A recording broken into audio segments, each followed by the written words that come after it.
Alrighty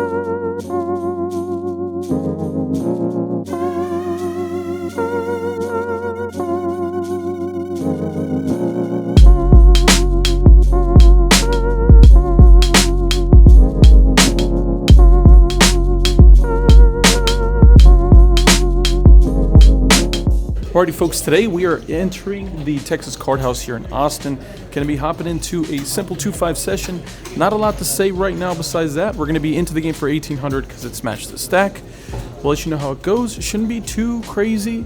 Just been hopping around casinos at this point. This is our third day here and our second casino, but our third session. You get what I'm saying. Anyways, let's hop into the session. Make sure to like, comment, and subscribe if you haven't already. And enjoy yourselves. Have a nice day. Let's get into today's episode.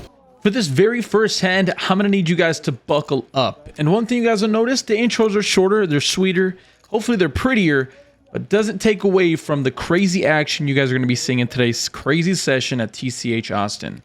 They're not paying me to say this, by the way. Under the gun decides to raise to $20, middle position calls.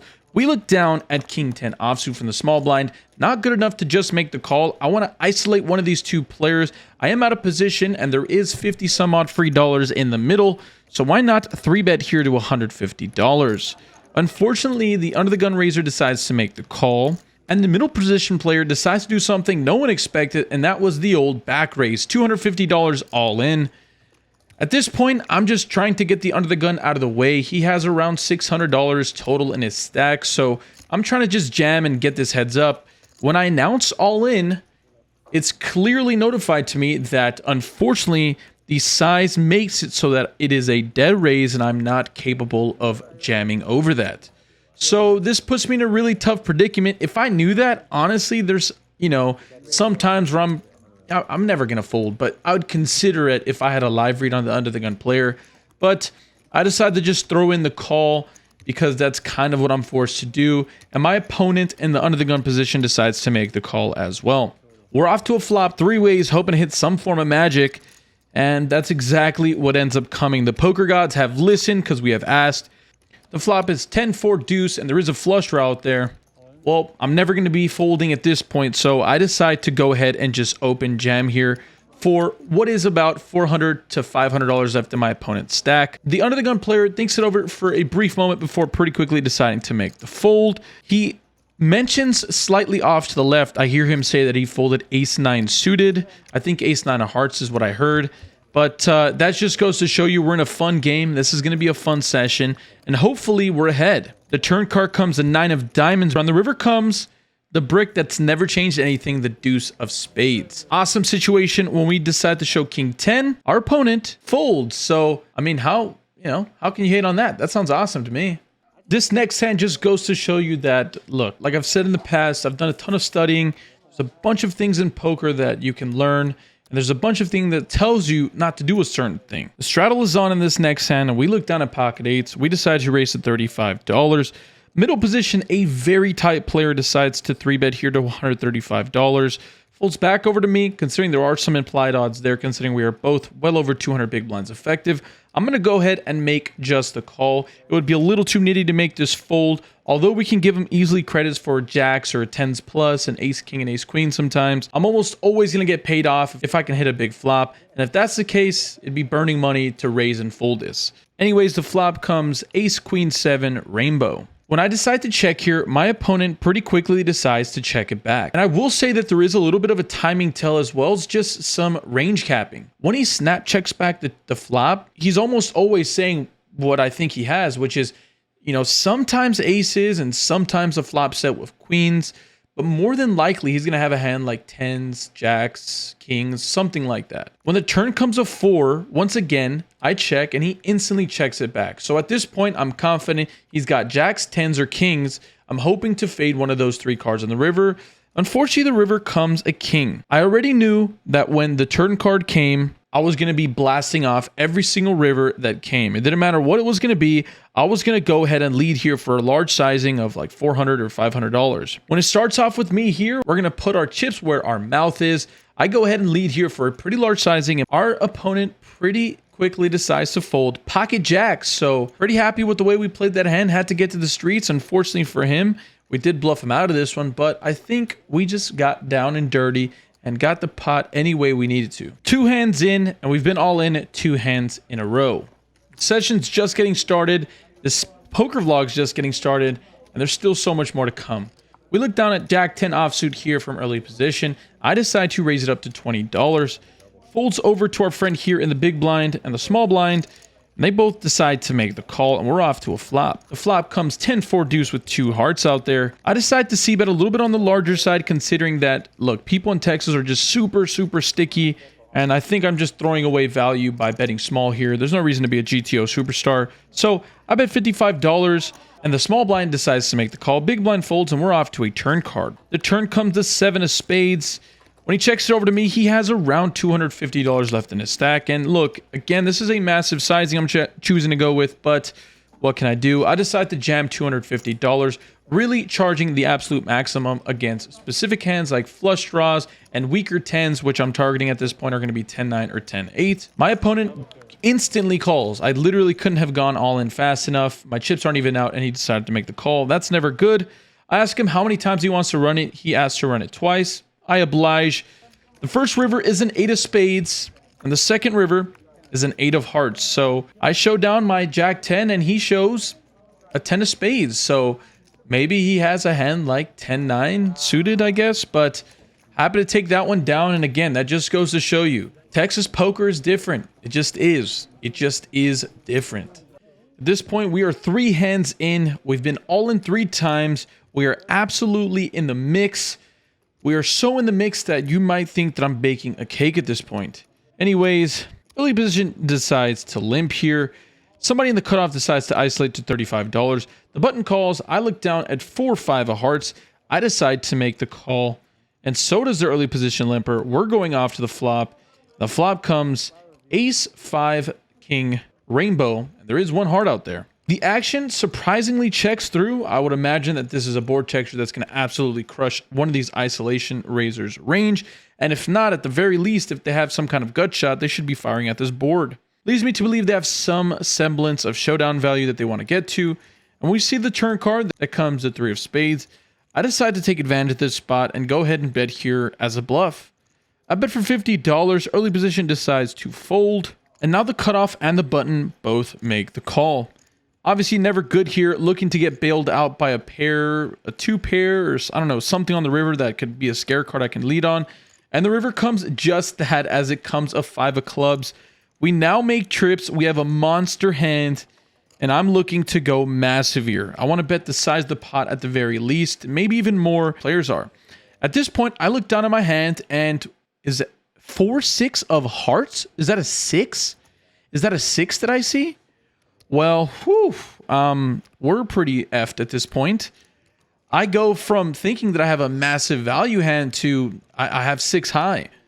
Well, I'm not going to bluff at this, considering how, like I said, sticky these players can be post-flop. So I decided to just check it down, and the action actually checks through. And to our surprise, the winning hand that was tabled was King Jack suited. So I guess if we didn't look back at our hand and we just fired the river, I would have got 2 folds. But alas, we are here, and look, even I make mistakes, and that was a pretty egregious one. Like I said, 4 hands in, and this has just been an absolute funny session. If I'm not all in by this point, it seems like I'm misreading my hand. That's never a good thing in poker. We look down at King 5 of hearts eventually, after the cards nearly fly away from me. I'm going to go ahead and raise to $35, considering there is a straddle on. The button and the straddle make the call, so we're out of the position against 1 player. The flop comes Queen 10-6 rainbow. In a very interesting change of flows, the straddle decides to lead out here for $25. Extremely small sizing, going less than a quarter size of the pot. I decide to make the call, considering I do have 2 backdoors, being the backdoor flush draw as well as the backdoor straight draw, and an over to this board texture. The button also makes the call, and that's never good until the turn comes the king of clubs. We now go, like I said, from a bluff to a value candidate. Again, at this point, the straddle decides to lead out here for a donk bet of $25. I'm going to go ahead and raise at this point for value, and then to get the opponent and the button out of the hand. He can easily have a jack like Jack 10 or Queen Jack, something like that, and we got to get him out of here. I go ahead and isolate to $75, and pretty quickly the straddle decides to make the call. The river just is overkill as it comes to king of diamonds. We're heads up in this situation, and when my opponent decides to check it over to me, I would like to go on the larger side. The only bluff that I can ever have here is a missed hand, like maybe ace 10 of clubs, or some kind of nut flush draw pair that kind of breaks out on the river. And pretty much all the value hands I'm going to have are going to be like king queen, king jack, king 10, pocket 10s. And when that's the case, I want to go pretty polar. This is a pretty polar situation, and having trips here with a pretty weak kicker is a pretty nice thin polar size bet. I bet $350, and our opponent thinks about it for a little bit before deciding to fold a queen. That's what he told me. I let him know that he made a pretty strong fold there, and I told him that I had trip kings. He was pretty proud of himself, and it's a pretty sick little fold by him there. But like I said, pretty happy with the way everything went out. Obviously, we ended up getting there, but I was going to put the pressure on whether I got there or not. To be quite honest, this session has felt like an absolute roller coaster the entire way through. I feel like the pressure has been on me, and the cards have been going in my favor, to say the very least. And at this point, we look down at 10-9 of spades, and I go ahead and open to $25. The button decides to 3-bet, and I'm going to go ahead and make the call here. I am out of position, which is never fun, but again, can't be folding these pretty cards pre-flop. The flop has a 10 in the window, but it's followed by an ace and a king. I decide to check to continue playing it flow, and my opponent decides to pretty quickly check back. The turn card comes a 4 of hearts, and it does bring a backdoor flush draw here. I go ahead and check, and he decides to bet here for $125. I like his sizing is just a little bit above half size here, and I think that I should be folding this hand. I know that at the time I was thinking that my opponent can easily have some form of flush draw, but I think in reality my opponent's going to have a hand like king queen at the very worst, maybe queens or jacks, I guess, but more than likely he's going to have some sort of middling showdown value. Do I think that he's good enough to be, 3-betting suited connectors in position? Probably not, to be quite frank. And if that's the case, my hand should just be an instant fold. Anyways, I end up making the call in real time, and we're off to a river, which comes an ace of hearts, which is the worst card in the deck, as it now pairs the board, which is never great, as, again, it's just less likely that I can bluff at this. That's what I'm thinking at the time. And not only that, it brings in that backdoor flush draw. I pretty quickly decide to make the check, waving the white flag, and my opponent agrees with that as he waves his white flag, except his is a little bigger, as he shows pocket jack. So no luck for us there. Pretty disappointed, honestly, in the way I played the hand. I'm happy that I read the situation afterwards, obviously, but just a horrible river, and I can never get a bluff through on the river. In this next hand, we're playing a PLO bomb pot, but don't worry, I won't put you guys through the burden of having to watch the whole thing. I make a trips on one board as well as the nut flush on the other board. We end up getting a bunch of money in here. I lose about $600 or $700 in this pot against 2 boats. The guy had the same boat on both boards, unfortunately, but just like that, we're moving on to the next No Limit Holdem hand. Back to what I know best, the game of No Limit Holdem. Man, I cannot describe how lost I am in the PLO game. I just always seem to lose money in the bomb pots. Let me know down below, what do you guys think about these bomb pot things in Texas? Is it kind of like a waste of time? To be honest, I know I might get roasted in the comment section, but it's kind of like a waste of time. It takes like 15 minutes to get one of these pots done. It's chopped in like 55 different ways, but I get it. It's fun for the game. It drives a lot of action, and I'm always going to play if the game, predicates it. Anyways, moving right along, there's one thing I love in poker very much, and that's isolating. Yes, the limpers or being able to 3-bet in a pretty big spot. Something about isolating is just really exciting. It's like my version of getting high on a drug, which I don't, but let's not go down that rabbit hole. This is my version of a sin. If poker isn't bad enough already, let's do the isolation game. Anyways, early position decides to limp here. The button decides to limp. The first straddle decides to limp. And again, I have the double straddle on for $20. A bunch of free money down here in the middle, so I decide to make it $130 to go. Somehow, they all think it's a great idea to make the call, and we're going off multiple ways to this flop that comes Jack 7-3 with 2 clubs out there. After a bit of thinking, I end up realizing that I want to go about half the size of the pot. There's 3 other people in this pot here, and there is some chance that one of these guys have a pair of jacks. But what's more likely is that I can get a ton of value from hands that are weaker than mine or that have some form of equity against me. That can be a flush draw, a middling pair, a straight draw. There's a ton of draws out there. And without going down the list of all of them, there's two different types of straight draws out there as well as flush draws. So when I decided to bet $250, it comes to my surprise that no one makes the call. No one.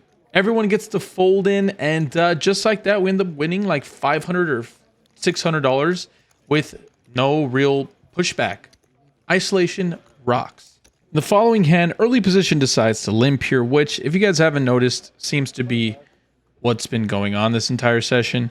Next to act isolates him to $25. Folds over to the cutoff, who makes a call. I'm in the button, and I decide to make the call with pocket sevens here. The initial limper decides to make the call. The big blind makes a call as well, and we're off like a million ways to the flop. The flop comes Jack 6-4 rainbow. Checks over to the initial raiser, who decides to c-bet for $60. Folds to me, and I'm definitely in between folding and calling. And I think when that's the case and I have one or two people behind me, I think I should be almost always folding. But curiosity and winning every hand, it feels like, is getting the best of me. So I end up deciding to make the call. Luckily, it ends up folding all the way through, and we're going to a turn card, which comes an ace of clubs. Not a great card. So now all of his bluffs, even though it's not likely that this hand technically improves his exact range, considering he c-bet into like 5 or 6 people, whatever it was, he most likely has some sort of made hand that doesn't really get super improved unless it's like ace jack or pocket aces. I don't see him c-betting the flop with like ace king or ace queen 6 or 7 ways. So anyways, when he decides to bet $85, it's even more likely that he has a value hand. So I instantly throw my hand away. Couldn't get rid of those nasty sevens fast enough. I blame Wolfgang. He just got me in love with this hand because he likes it so much. Anyways, my opponent luckily shows a pair of jacks for the vlog, so at least we know we made a good fold. Back to the double straddle streets, $20 to go. Under the double straddle decides to limp here for $20. Folds over to me on the button, and I look down at king 10 offsuit. Gonna go ahead and isolate. We've got the button. We've got a reasonable Broadway hand. I'm gonna make it $110 to go. Folds over to the limper, and he decides to make the call, and the flop comes 10-10-3 rainbow. Pretty ridiculously great flop. I've been running so good today besides the PLO bomb pot, which I almost don't even count because I'm so bad at PLO. This has been a miraculous run of cards today. When the opponent decides to check it over to me, it's hard to imagine that he has very many strong enough hands to continue, so I decide to bet $35 as kind of like a freezer bet. If he decides to go crazy, then that's great. If not, then he doesn't, and most likely he's just going to call. And luckily, the opponent does just that. The turn card comes to ace of spades, which again now should be better for my range than his, but maybe he's going to be limping some kind of suited ace from the early position. I decide to bet $175 because we've got to start building the size of the pot. And unfortunately, our opponent pretty quickly decides to fold. And that's going to do it for our today's session. Unbelievable run of cards. I'm so happy that things ended up turning out the way they did, obviously. And we've been on one of the most ridiculous upswings I can remember in recent history. And yeah, let's get into the outro.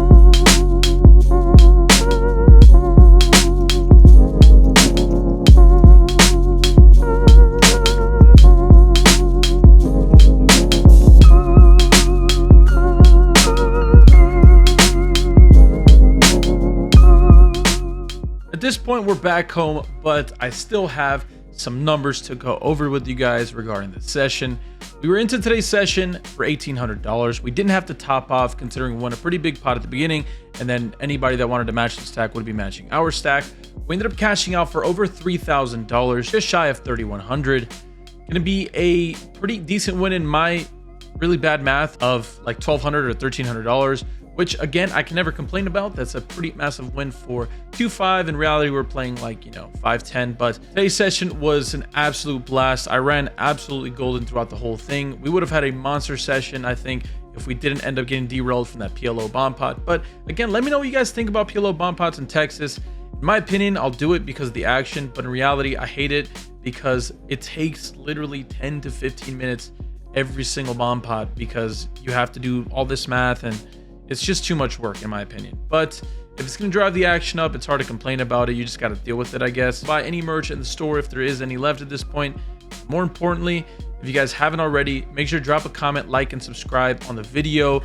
It'll be a really easy way to get $250 we're giving away for absolutely free. And again, I want you guys to have a great day. Stay happy, stay healthy, and more importantly, run good at the tables. Deuces, guys.